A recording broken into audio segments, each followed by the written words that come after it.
Hello students, good morning to all of you. So प्यारे बच्चों, in previous lecture we discussed about dimensional analysis, and in dimensional analysis we discussed about conversion of one system of unit into another system of unit. So प्यारे बच्चों, I hope you already done conversion of one system of one unit into another system of unit, right? So students, today we discuss about our new topic, the third applications of dimensional analysis. The third application of dimensional analysis is derivation of a given formula. So प्यारे बच्चों, derivation of a given formula काफी important concept है और इसी के base पे आप किसी भी फॉर्मूले की कंसिस्टेंसी अगर रॉन्ग होती है तो उसको राइट कर सकते हैं। जैसे फर्स्ट एप्लीकेशन आप लोगों ने किया था कंसिस्टेंसी और correctness of a given formula.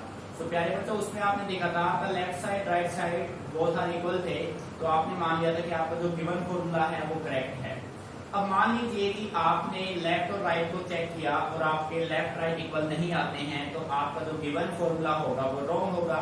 अब इस रॉन्ग फॉर्मूले को हम करेक्ट कैसे करेंगे? उस रॉन्ग फॉर्मूले को करेक्ट करने के लिए अपने पास एक न्यू कंसेप्ट बना और उस कंसेप्ट का नाम है derivation of a given formula. तो प्यारे बच्चों, आज के लेक्चर में हम derivation of a given formula को अच्छे से समझते हैं। तो सबसे पहले हम derivation of a given formula का बेसिक कंसेप्ट क्या है उसके बारे में बातें करते हैं, ठीक है? कि ये फॉर्मूला बनेगा कैसे। तो बेटा अपना टॉपिक हो गया derivation of A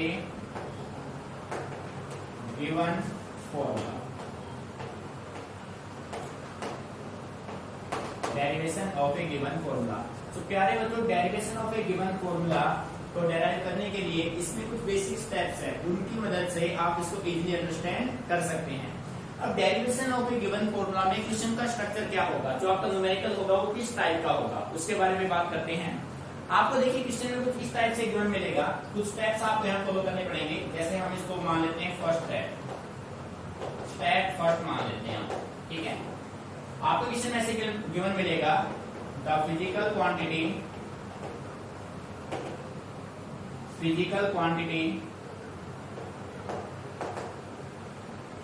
Q depends on quantity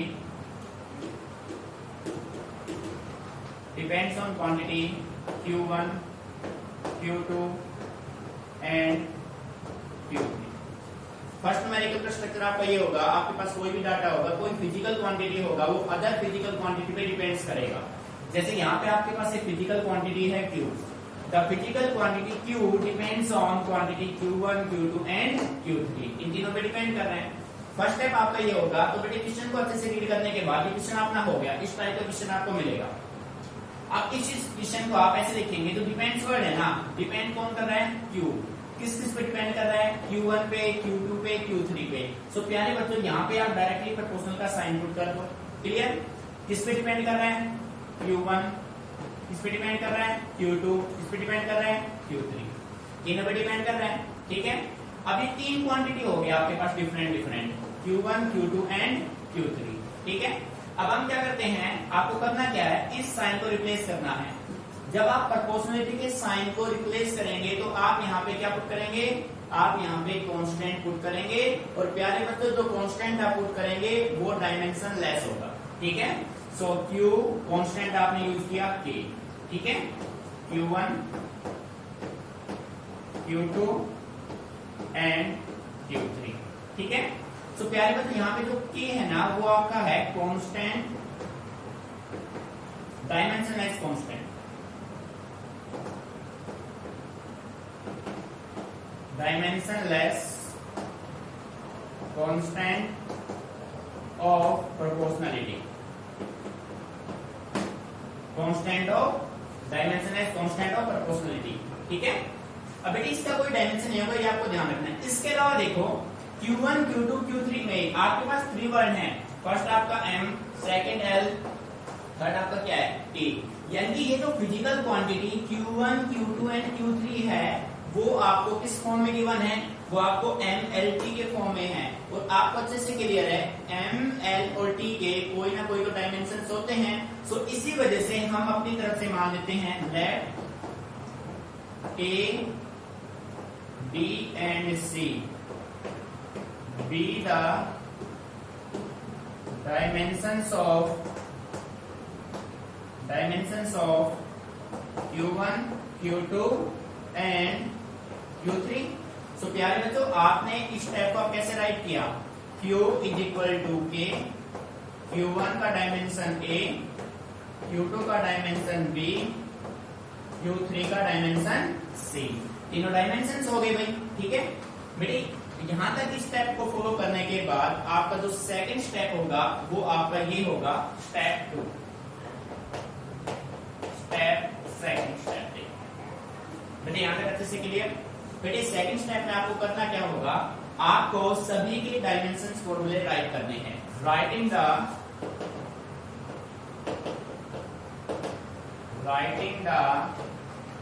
dimensional formula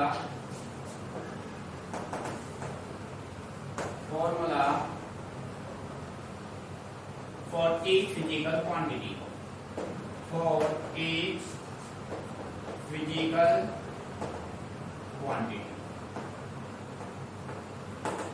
तो देखो बच्चे, आपके पास quantity, each physical quantity on both sides,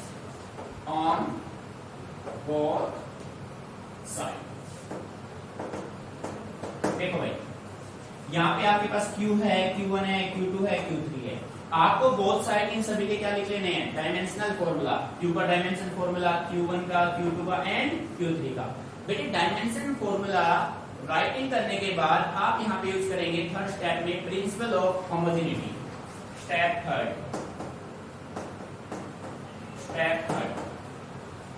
applying principle of homogeneity.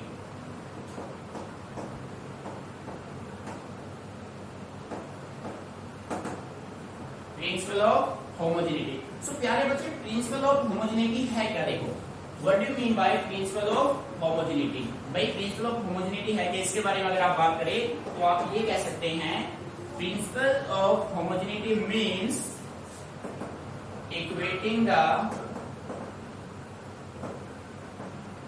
dimensions of MLT on both sides। ठीक है, इनके आप यहां से आप डायमेंशंस ऑफ MLT को इक्वेट कर देंगे दोनों साइड। जैसे आपने M को M से इक्वेट करना है, L को L से इक्वेट करना है, T को T से, जैसा आपने कन्वर्टर में किया हुआ है। ठीक है, डायमेंशन इक्वेट करने के बाद बेटे आपके पास वैल्यू आ जाएंगे ए, बी और सी के। ठीक है, and get the value of A, B and C. ठीक है प्यारे बच्चों, आपके पास ए, बी, सी के वैल्यू आ जाएंगे। अब इन वैल्यू को आपका ये जो इक्वेशन होगा ना, ये आपका फर्स्ट इक्वेशन होगा, सॉरी ये आपका फर्स्ट इक्वेशन होगा। इस फर्स्ट इक्वेशन में आप इसको क्या कर देंगे? पुट कर देंगे। आपका जो स्टेप 4 होगा, step 4 put the value of A, B and C in equation first. Right, तो प्यारे बच्चों यहां से जो वैल्यू आपको मिलेंगे ना ए, बी, सी के, उन सभी वैल्यू को आप कहां पे पुट कर देंगे? इक्वेशन फर्स्ट में ए, बी, सी। ठीक है, तो स्टेप 5 जो आपका होगा, step 5 we get a new physical formula. देखो प्यारे, अब आपके पास एक नया फॉर्मूला बन जाएगा। तो प्यारे तो सबसे पहले आपको इसको अच्छे से अंडरस्टैंड करना है। देखो बुक में भी इसको इतना एलोबरेट नहीं किया गया है, तो एक एक स्टेप को आप अच्छे से अंडरस्टैंड यहाँ से कीजिए। कोई प्रॉब्लम है आप पूछिए हमसे।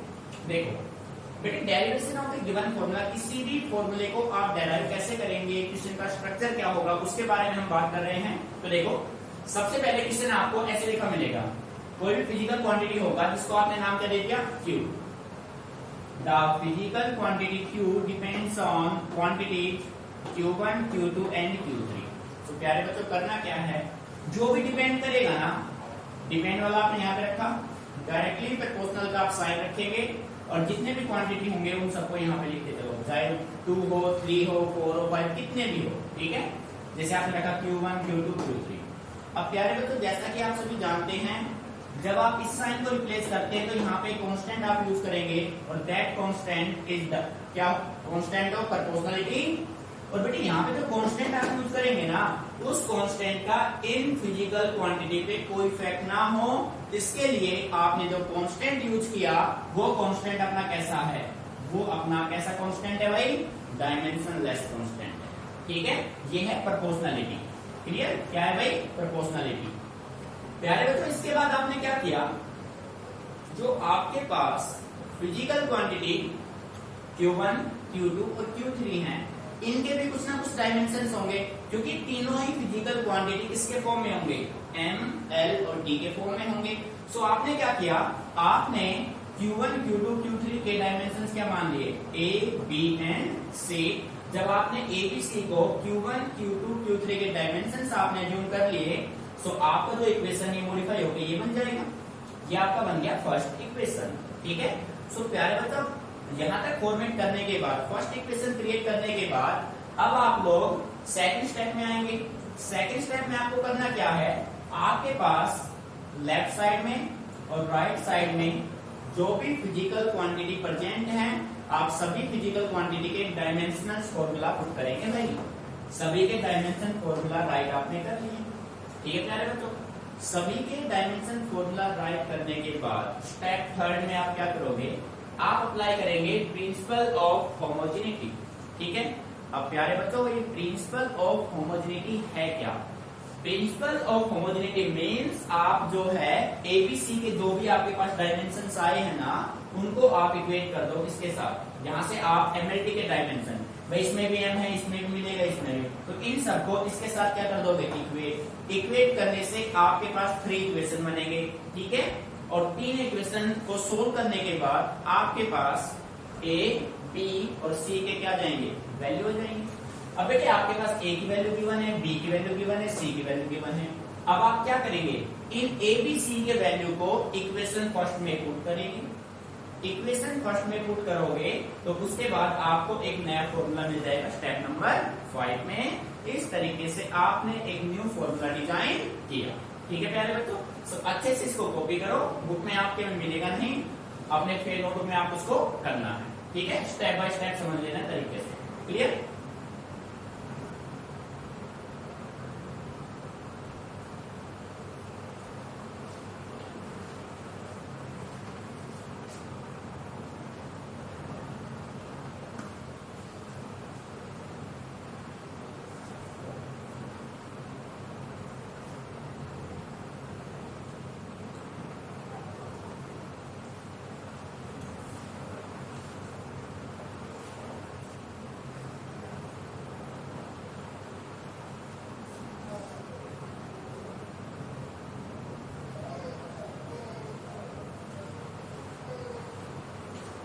सो प्यारे बच्चों, कॉपी हो गया होगा तक, ठीक है। आपको कोई भी प्रॉब्लम लगे आप कमेंट कर सकते हैं या मैसेज करके आप उनसे पूछ सकते हैं, ठीक है। और देखिए, सो बेटे अब इसके बेस पे इसी फॉर्मूला को अप्लाई करके हम एक न्यूमेरिकल सोल्व करते हैं, ठीक है। सो देखो,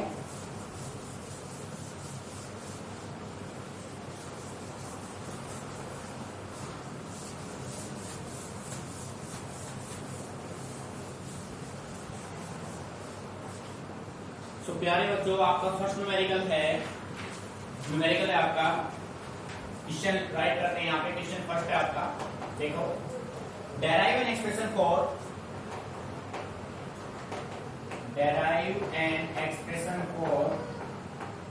बेटे राइट कर लीजिए साथ के साथ सभी बच्चे।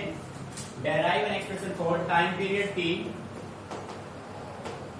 टाइम पीरियड इसका सिंबल है T, time period T of a simple pendulum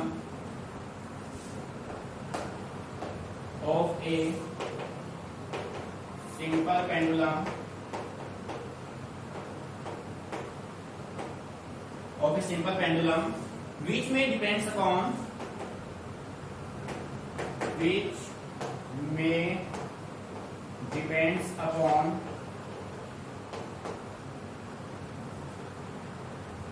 which may depends upon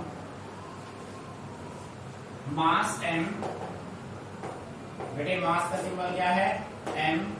mass m, length of pendulum l, length of pendulum L, and acceleration due to gravity, acceleration due to gravity g, acceleration due to gravity g। तो प्यारे में तो ये हो गया आपका question. ठीक है, देखो क्वेश्चन आपको गिवन मिलेगा भाई पेपर में। बेटे क्वेश्चन है derive an expression for time period T. इसके लिए एक्सप्रेशन बनाना है आपको टाइम पीरियड टी के लिए ऑफ ए सिंपल पेंडुलम विच में डिपेंड अपॉन। देखो बेटे वर्ड आ गया ना, जैसे कि आपके क्वेश्चन में कहा था कि physical quantity Q depends on. यहाँ पे आपके पास टाइम पीरियड टी डिपेंड्स कर रहा है किस पे? Mass m, length of the pendulum l and acceleration due to gravity g। तो प्यारे बच्चों अपना जो बेसिक कंसेप्ट था उससे आप स्टेप नंबर फर्स्ट को फॉलो करेंगे। सॉल्यूशन यहाँ पे स्टार्ट करते हैं हम। According to question time period T किस किस पे डिपेंड कर रहा है? डिपेंड के लिए सिंबल क्या आ गया? डायरेक्टली प्रोपोर्शनल का साइन आ गया। किस किस पे डिपेंड कर रहा है? मास पे m पे, clear. Length of pendulum l पे, acceleration due to gravity g पे, मींस m l और g पे डिपेंड कर रहा है, क्लियर। सो इसको आपने सॉर्ट किया और यहाँ पे कांस्टेंट का यूज किया m, k, m, l और g। क्या तो समझ में आ रहा है भाई? t इक्वल टू k, के यहाँ पे क्या है? Constant of proportionality, clear. यहाँ पे आप ट्राई करेंगे k dimension less constant of proportionality, ठीक है। सो बेटे अब आपको करना क्या है? अपनी तरफ से इनके क्या मान लेने हैं? Dimensions a b c, dimensions of m l and g। और इसको आपने क्या मान लिया? इसको आपने मान लिया इक्वेशन फर्स्ट। यहाँ पे कोई प्रॉब्लम? ठीक है। सो बच्चे आप क्या करेंगे? आप writing the dimension formula on both side, writing the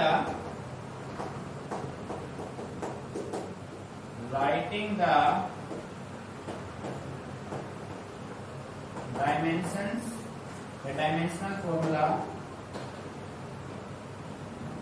on both side। बेटे बोथ साइड आप अब क्या रखो? डायमेंशन फॉर्मूला इनके। ये देखो t किसको रिप्रेजेंट कर रहा है? टाइम पीरियड को। सो प्यारे बच्चों टाइम का जो ds बनेगा वो क्या बनेगा? m0 l0 t1, ये बनेगा भाई, is equal to constant t। बेटे m किसको रिप्रेजेंट कर रहा है? मास को। सो मास का df क्या बनेगा? m1, ठीक है। इसका डायमेंशन क्या हो जाएगा? a, क्लियर है। बेटे l किसको रिप्रेजेंट कर रहा है? Length of the pendulum, means only क्या रहेगा? l1, और इसका डायमेंशन क्या हो जाएगा? e, क्लियर यहाँ तक। अब देखो बेटे g किसको रिप्रेजेंट कर रहा है? g represent acceleration due to gravity. It means इसका डायमेंशन लेना है आपको, एक्सेलरेशन। तो प्यारे बच्चों एक्सेलरेशन का डायमेंशन क्या था? L1 t minus 2, ठीक है। सो L1 t minus 2 का डायमेंशन क्या हो जाएगा? c, क्लियर है। यहाँ तक कोई प्रॉब्लम? सो प्यारे बच्चों अब आपको करना क्या है? अब आप देखो सबसे पहले लो n, तीनों में चेक करो, उसके बाद लो l, तीनों में चेक करो, क्योंकि मल्टीप्लीकेशन का साइन है ना वही सबके साथ लिखने हैं। क्योंकि ये स्टेप मस्ट है, इंपोर्टेंट है, ध्यान से अच्छे से ऑब्जर्व करना है इसको। देखो लेफ्ट साइड आपका एज इट इज रहेगा m0 l0 t1, ठीक है। राइट साइड में जाओ k। प्यारे बच्चों सबसे पहले पिक करो m को। m फर्स्ट में है तो यहाँ पे ओनली क्या रहा? a हो गया। अब देखो m सेकंड में है? नहीं है। थर्ड में है? नहीं है। अब किसको पिक करो? l को। तो प्यारे बच्चों फर्स्ट में l है? नहीं है। सेकंड में है? यहाँ पे क्या आ गया? b। बेटे थर्ड में है? थर्ड में भी है, तो इसका मतलब l की पावर क्या है? सेम। और जब बेस सेम होगा तो पावर क्या हो जाएंगे? ऐड हो जाएंगे। सो b प्लस क्या आएगा? c। b plus c, l हो गया भाई। अब यहाँ पे क्या लो? t। बेटे टी फर्स्ट में है नहीं है, थर्ड सेकंड में नहीं है, थर्ड में है, क्या है माइनस का 2c। ठीक है प्यारे बच्चों, तो सर आपको करना क्या है, आपको m l और t कंप्लीट लेने हैं, तीनों में चेक करने हैं। सबसे पहले आपने किया m, तीनों में चेक किया, a में था बस, l b में है, c में है, t ओनली c में है। अब देखो आपका तो स्टेप थर्ड था, नेक्स्ट स्टेप में आपने देखा आप यहाँ पे क्या अप्लाई करेंगे, principal of homogeneity. So right कीजिए अप्लाइंग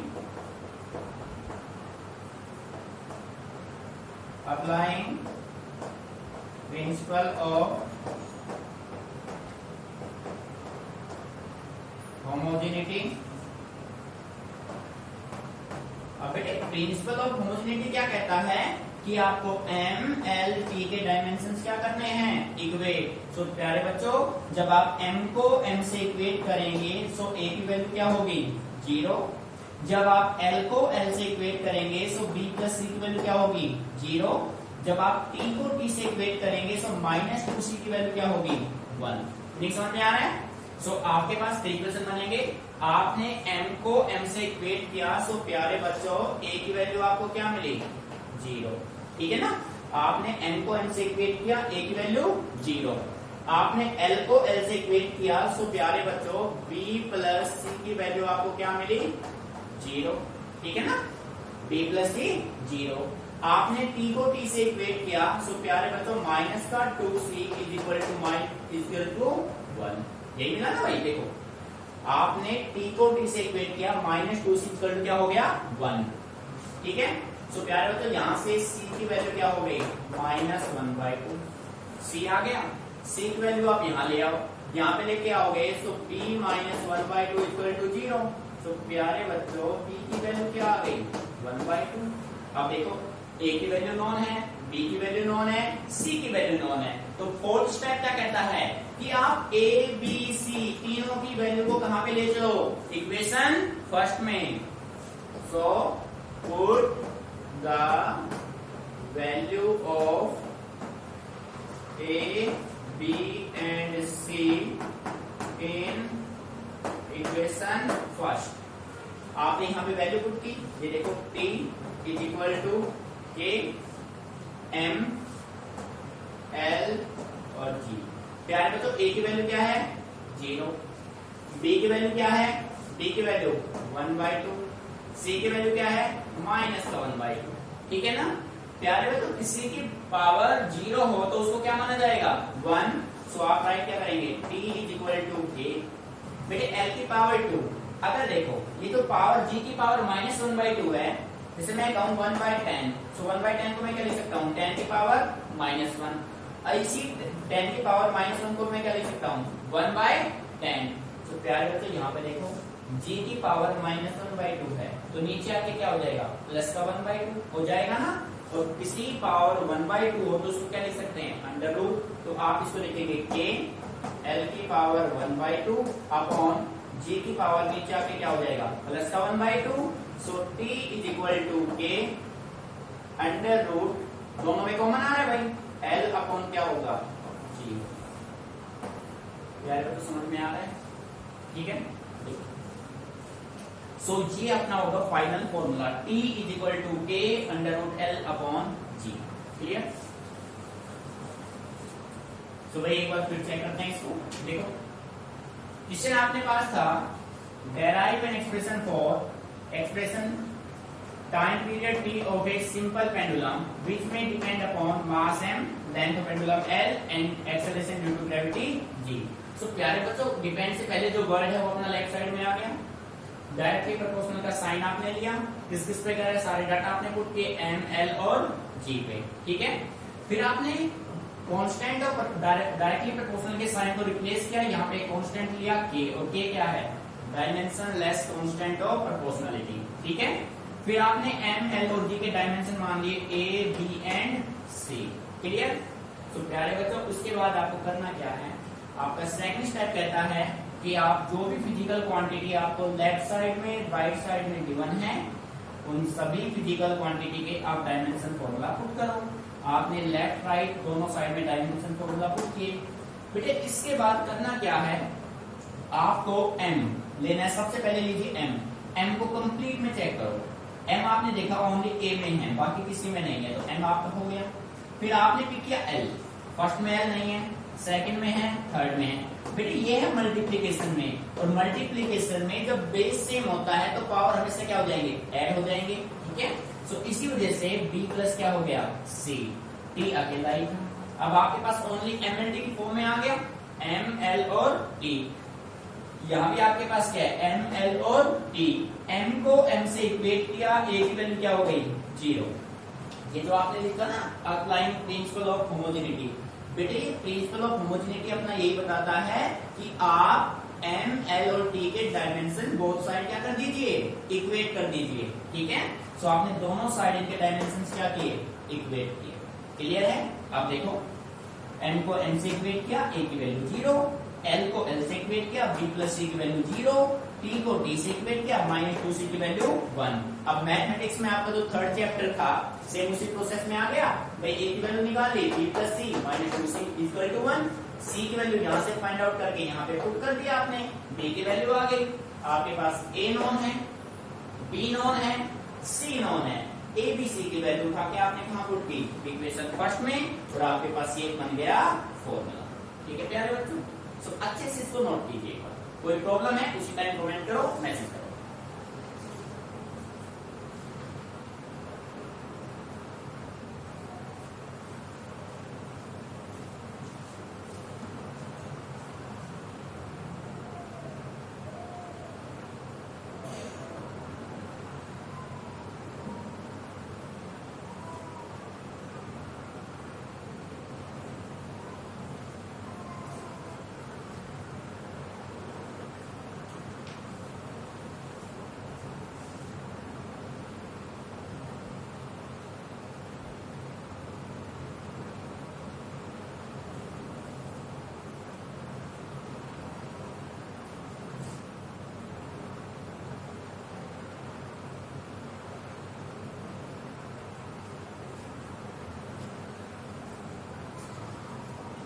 यार तो स्टेप बाय स्टेप इसको लेके चलना है। आपको मैंने पहले भी बोला है कि फिजिक्स में कंसेप्ट पे ध्यान दीजिए। बेटे कंसेप्ट क्लियर हो गया ना, तो न्यूमेरिकल कहीं से भी जाए, चाहे वो पीएमटी का हो चाहे वो आईआईटी का हो, इजीली आप उसको कर पाएंगे, चाहे किसी बुक से हो। आपको ये नहीं, आप कभी भी नहीं कहोगे कि आउट ऑफ सिलेबस है, क्योंकि न्यूमेरिकल कभी आउट ऑफ सिलेबस नहीं होते हैं। Numerical always depends on concept. Clear. So प्यारे बच्चों कंसेप्ट क्लियर हो गया तो न्यूमेरिकल सेकंड में मिल जाएंगे। तो बेटे इस टाइप का क्वेश्चन बोर्ड एग्जाम के साथ साथ कॉम्पिटिशन में 100% आएगा। क्लियर। तो ये क्वेश्चन आपका हो गया होगा भाई, सो कंप्लीट।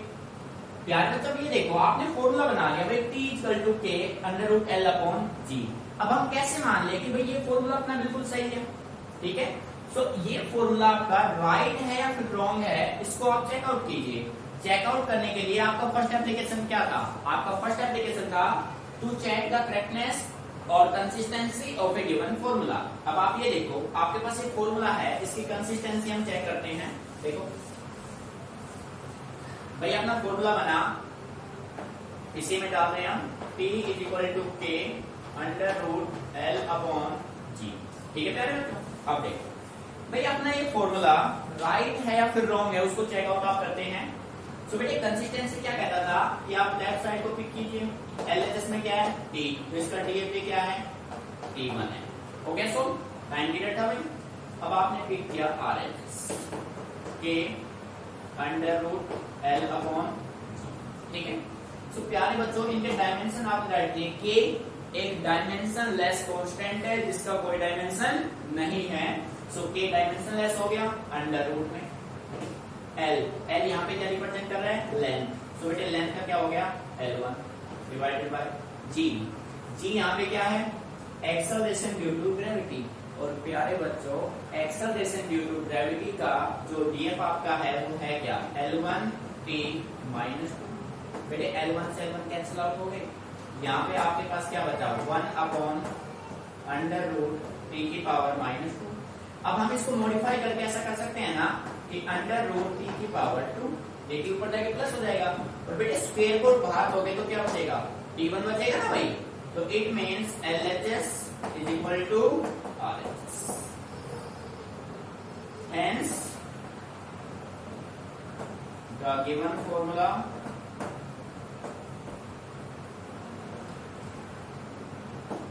is correct। ठीक है प्यारे बच्चों, वैसे आपको हर एक फॉर्मूला, जितने भी फॉर्मूले आप बनाते हैं, हर एक फॉर्मूले को आपको प्रूव करना है कि आपका फॉर्मूला राइट है या फिर रॉन्ग है। ठीक है, सो आपने जो फॉर्मूला बनाया है वो आपका क्या है, वो आपका राइट है। ठीक है, सो प्यारे बच्चों, इस न्यूमेरिकल को आपको अच्छे से प्रैक्टिस करना है। इसी के बेस पे आपको मैं सेकंड न्यूमेरिकल दे रहा हूँ। ठीक है, और ये आपको सोल्व करना है सेम इसी के बेस पे। क्लियर? सो आपका सेकंड न्यूमेरिकल आप राइट कीजिए, इसी के बेस पे आपको सोल्व करना है सेकंड न्यूमेरिकल को। देखो रख कर रहे हैं इसको भाई।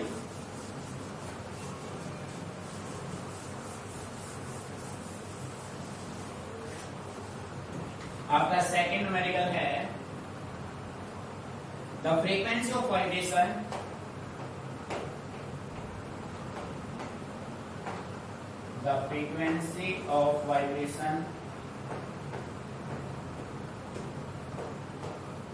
the frequency of vibration of a string, symbol is का nu, the frequency of vibration nu of a string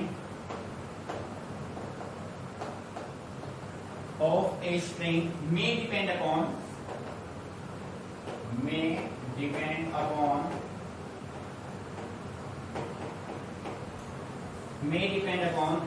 L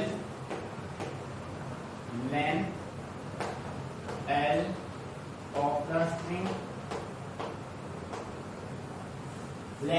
the string, tension T, and mass per unit